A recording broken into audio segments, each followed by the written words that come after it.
Buenas tardes.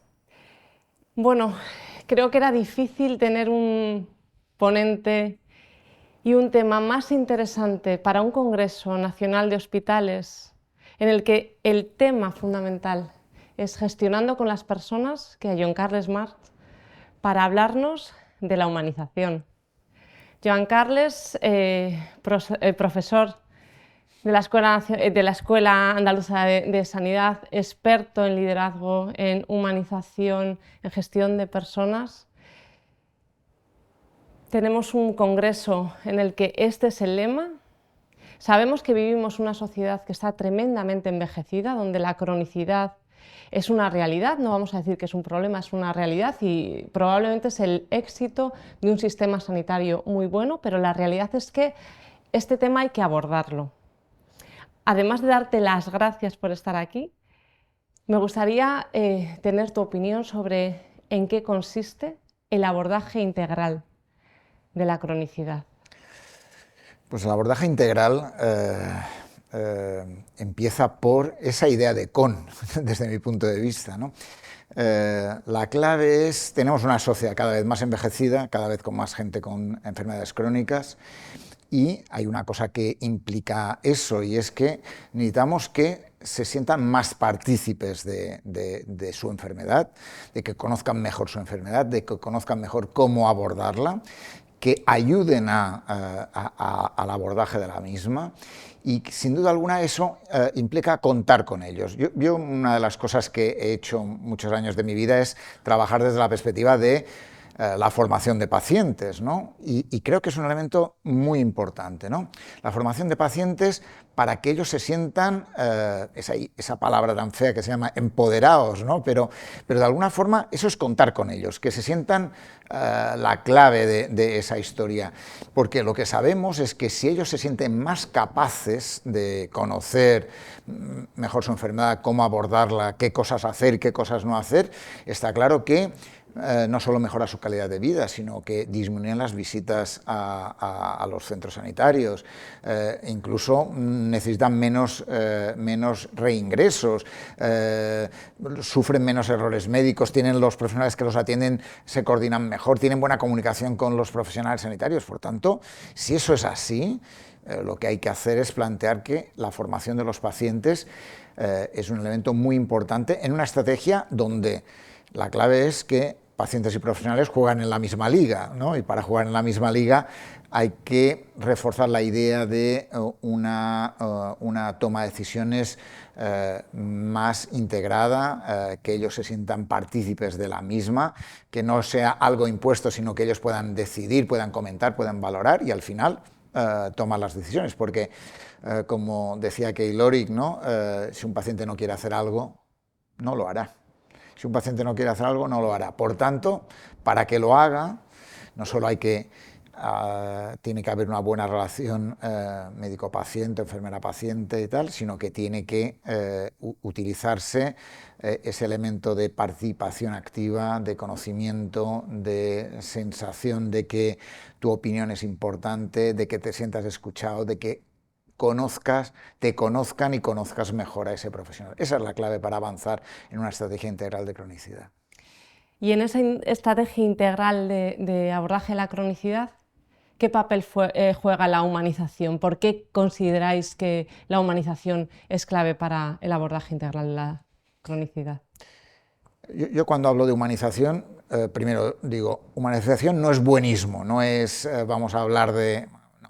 Humanización es dignidad, de alguna forma, ¿no? A mí, o es incluso es romper estigmas, es consolidar derechos, y para mí la clave para una buena atención humanizada tiene que ser una atención digna, una atención basada en el respeto, basada en el conocimiento, que se sienta seguro el paciente y el profesional, que trabajen en una misma línea. Esa es la clave, ¿no? Para eso es muy importante que unos y otros, pacientes y profesionales, trabajen conjuntamente, ¿no? Trabajen conjuntamente implica que yo valoro el saber del profesional es el que me va a ayudar a tomar la buena decisión, primero, pero dos, el conocimiento del paciente para que yo también participe como paciente en esa toma de decisiones. Esa es la clave. Y para eso, escucha activa.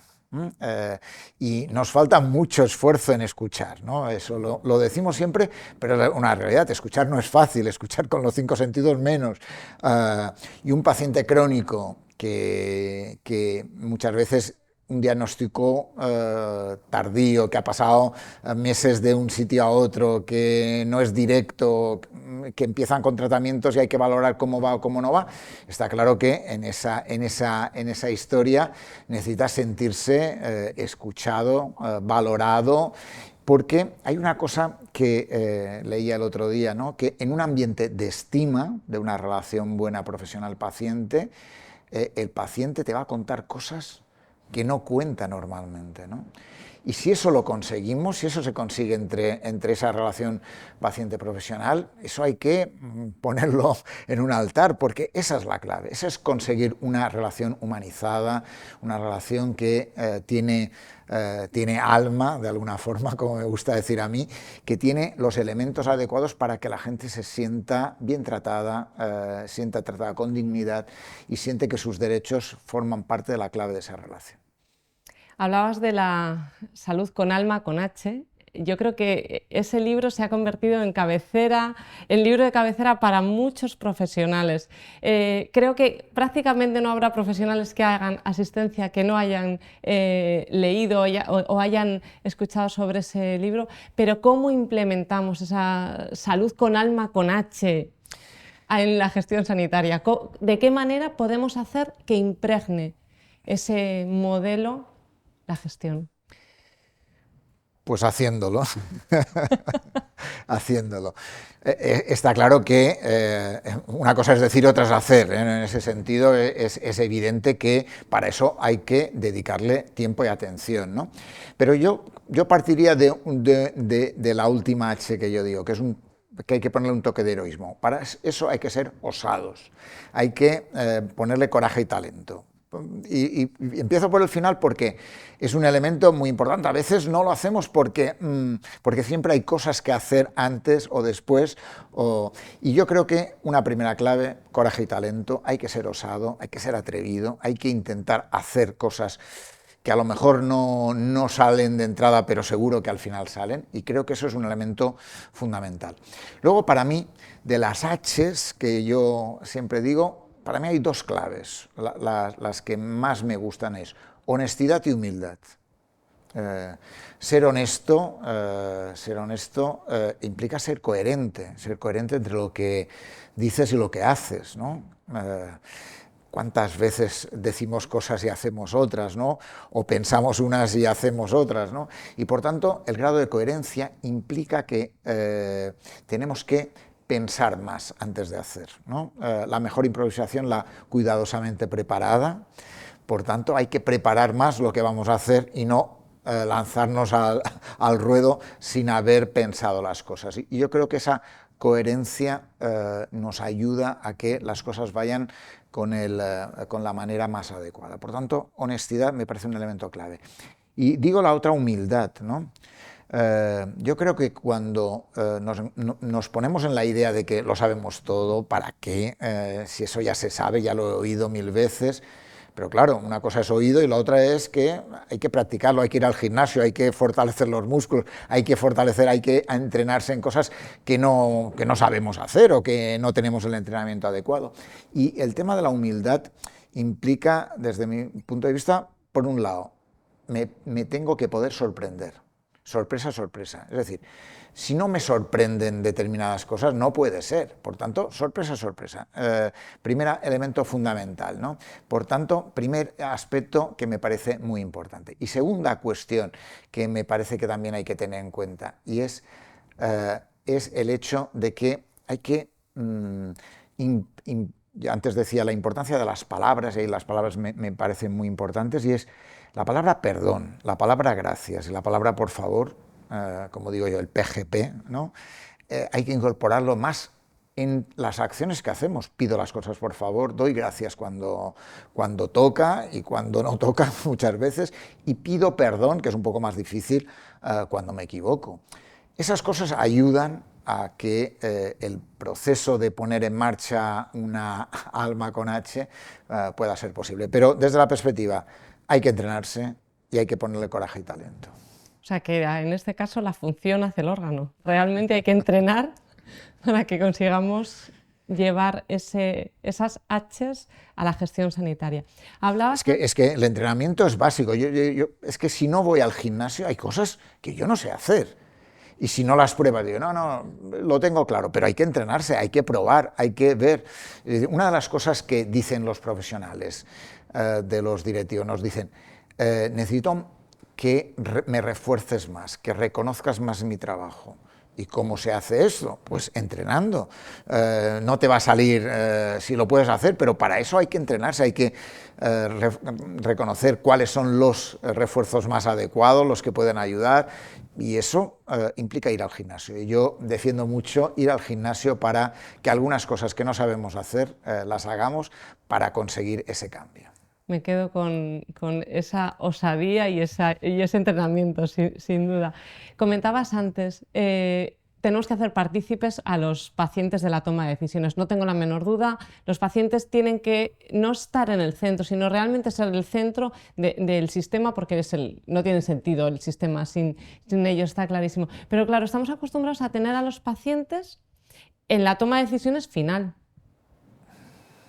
¿De qué manera, qué estrategias podemos implementar para incorporar a los pacientes realmente a la toma de decisiones durante todo el proceso?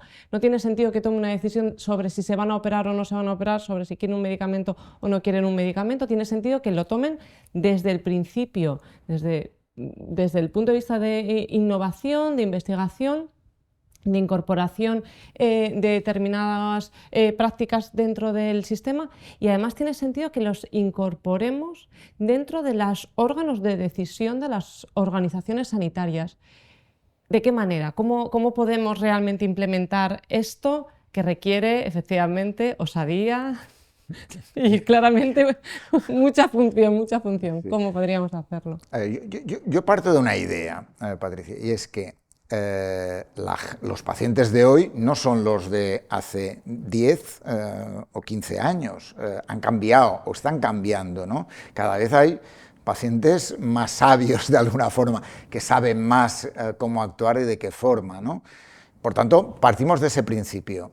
Si hay gente que sabe más, eso significa que puede aportar cosas. Por tanto, si partimos de esa idea, puede aportar cosas, ¿en qué nivel?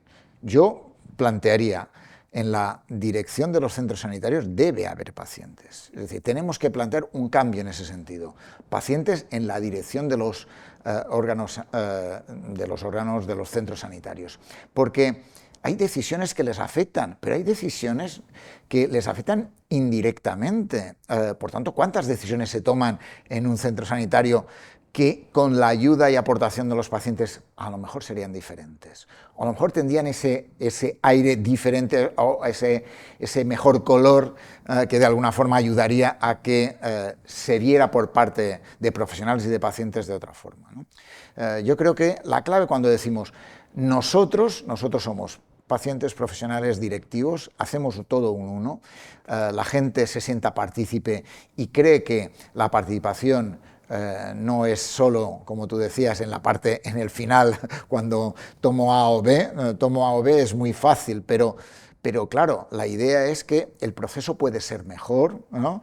El punto de partida, decíamos, estando en órganos directivos, también puede ayudar, sin duda alguna, pero la clave, el proceso es bello, para hacerlo más bonito, tiene que haber participación de los diferentes actores y actrices de esta historia.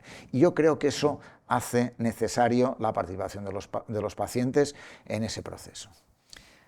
Jo, es urgente, ¿eh? O sea, esa osadía que requiere, sin duda, incorporarlo, pero es una apuesta claramente imprescindible. Ya no me atrevería a denominarla de otra manera. Hablamos de los pacientes, hablamos del abordaje de la cronicidad, hablamos de la humanización, hablamos del liderazgo humano, del liderazgo con alma. ¿De qué manera va a afectar este nuevo modelo de liderazgo a los pacientes? Yo creo que está bastante claro, pero y a los profesionales, porque no nos olvidemos Claro. que ahora las organizaciones sanitarias, el mundo en general tiene cada vez la piel más fina y si los profesionales no están a gusto, al final eso trasvasa hacia arriba, hacia abajo, hacia todos los lados y nos convertimos en organizaciones enfermas, cosa que realmente tiene mucho impacto a nivel de toda la organización. Sin duda. Es decir, partimos de una situación y es que los profesionales, y lo hemos visto en esta pandemia, han sufrido, ¿no?, de alguna forma, o hemos sufrido todos, pero vamos, los profesionales han sufrido directamente esa sensación de sobrecarga, de saturación, de burnout, ¿no?, de lo difícil que es llevar un día a día una situación muy complicada y que había que hacer sobreesfuerzos para poder llevar, ¿no? Eso, sin duda alguna, ha hecho que muchos profesionales se replanteen muchas cosas, ¿no? Lo vemos con una primaria que no sabemos muy bien cómo abordar y de qué manera, pero está claro que los profesionales necesitan algo más, plantean algo más, necesitan tiempo, una de las cosas que piden, ¿no?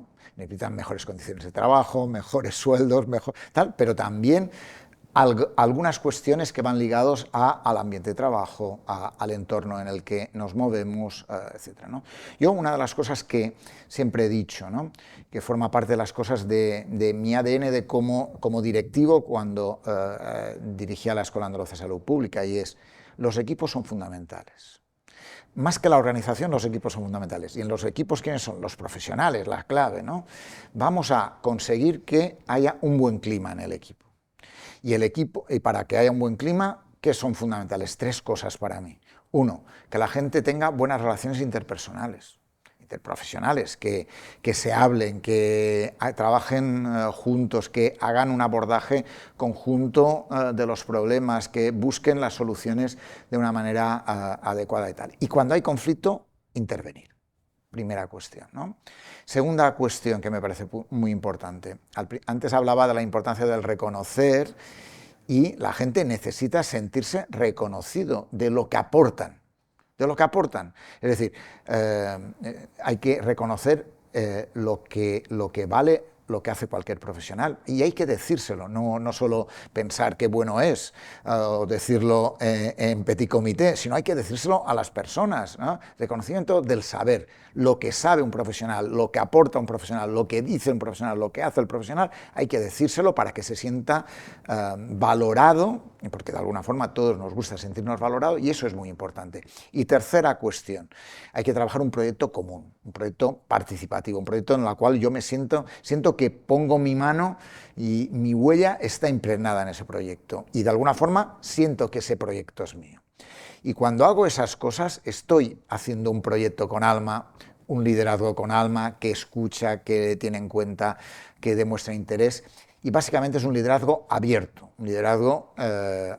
porque escucha de forma abierta, porque le tiene en cuenta, porque valora lo que hace y lo que dice, porque le cuenta la mayoría de cosas que son importantes de su centro sanitario, y por tanto eso favorece un cambio en la manera de relacionarse directivos y profesionales.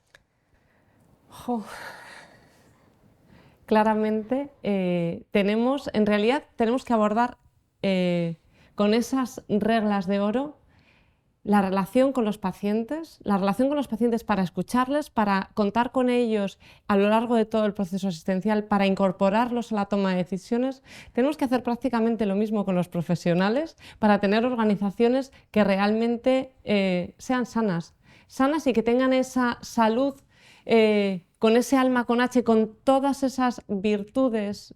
No solo es la humanización, estamos hablando de honestidad, estamos hablando de transparencia, estamos hablando de relaciones interpersonales. Yo solo puedo darte las gracias por dedicarnos este ratito, gracias por unirte a este canal Conecta 23 del 23 Congreso Nacional de Hospitales y Gestión Sanitaria, donde sin duda yo creo que hemos dado un paso más allá desde el punto de vista de liderar y trabajar con las personas dentro del grupo que sean. Al final no va a haber una gran diferencia. En un momento determinado unos vamos a ser pacientes antes o después y vamos a ser parte de ese sistema sanitario. Entonces, bueno, que muchísimas gracias, Joan Carles. Muchísimas gracias a ti, un placer. Darnos esta lección como siempre, sobre salud, un modelo de salud realmente integral, un modelo de salud que cuente con ese alma, con H del que tantas veces nos has hablado. Muchísimas gracias. Muchas gracias a ti.